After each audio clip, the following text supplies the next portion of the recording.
सेना पर आपत्तिजनक टिप्पणी का मामला, राहुल गांधी के खिलाफ चल रही कार्रवाई पर सुप्रीम कोर्ट ने रोक लगा दी। राहुल गांधी पर सुप्रीम कोर्ट ने हालांकि टिप्पणी भी की है कि आपको कैसे पता चला कि चीन ने जमीन हड़पी, क्या आपके पास कोई दस्तावेज है? भारतीय के नाते ऐसे स्टेटमेंट न दिया जाए, ये भी सुप्रीम कोर्ट की तरफ से कहा गया। और इसी के साथ सुप्रीम कोर्ट ने यहाँ पर एक लाइन भी खींची है। खास तौर पर आपको मालूम है कि लगातार इस तरीके के जो स्टेटमेंट हैं वो विपक्ष के पास से दिए जाते हैं। अब इसी को लेकर के सुप्रीम कोर्ट की तरफ से कहा गया कि आपको आखिरकार पता कैसे चला कि चीन ने जमीन हड़पी है।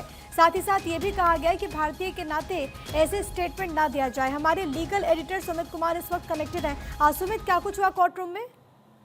देखिए प्रिया, ये दूसरी दफा है जब सुप्रीम कोर्ट ने राहुल गांधी पर कई टिप्पणी की है, उनको फटकार लगाई है। चूंकि सावरकर के मानहानि मामले में भी सुप्रीम कोर्ट ने इसी तरह का जो सवाल है वो राहुल गांधी से पूछा था। और आज मानहानि के जो मामले में, जिसमें 2020 में जो गलवान घाटी में जो संघर्ष हुआ था, उस पर भारतीय सेना पर एक टिप्पणी उन्होंने की थी, उसको लेकर मानहानि का जो मुकदमा है वो लखनऊ के ट्रायल कोर्ट में चल रहा था।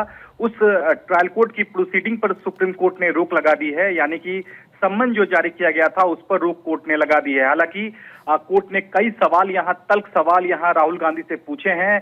सुप्रीम कोर्ट ने ये भी राहुल गांधी से पूछा कि आपको कैसे पता चला कि 2000 वर्ग किलोमीटर जो भारतीय क्षेत्र में चीनियों ने कब्जा कर लिया है, ये आपको कैसे पता है? क्या आप वहां थे? क्या आपके पास कोई विश्वसनीय सामग्री है? क्या कोई दस्तावेज है आपके पास? आप अगर सच्चे भारतीय होते तो इस तरह के सवाल नहीं पूछते। और आप एक सांसद होने के नाते ऐसे सवाल सोशल मीडिया पे पूछने के बजाय आपको संसद में पूछना चाहिए था।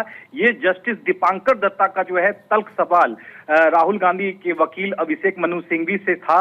हालांकि कोर्ट ने इस पूरे मामले में राहुल गांधी को राहत दे दी है और ऐसे बयान ना देने की हिदायत सुप्रीम कोर्ट ने देते हुए इस मामले में यूपी सरकार और जो शिकायतकर्ता थे जिन्होंने मानहानि का मुकदमा राहुल गांधी के खिलाफ दायर किया था, उदय शंकर श्रीवास्तव, उनको नोटिस जारी कर 3 हफ्ते में सुप्रीम कोर्ट ने जवाब मांगा है।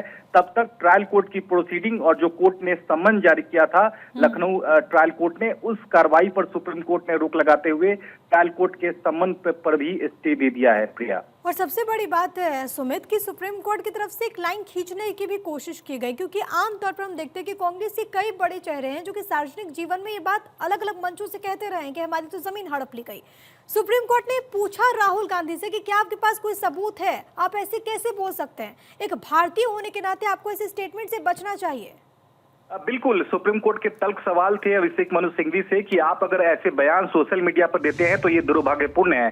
आपको अगर बयान देना था तो संसद में आपको सरकार से पूछना चाहिए था, लेकिन जिस तरह से आप सोशल मीडिया पर बयान देते हैं, एक सच्चे भारतीय होने के नाते अगर सच्चे भारतीय होते तो इस तरह के जो सवाल हैं वो सोशल मीडिया पर कम से कम आप नहीं पूछते। और ऐसे बयान देने के पीछे आपको जिम्मेदार होना चाहिए, क्योंकि राजनेताओं से ऐसी उम्मीदें जो हैं वो नहीं की जा सकती है। ये ऐसे सवाल सुप्रीम कोर्ट ने आज राहुल गांधी के वकील से पूछे हैं। हालांकि उन्हें राहत जो है वो सुप्रीम कोर्ट से मिल गई है।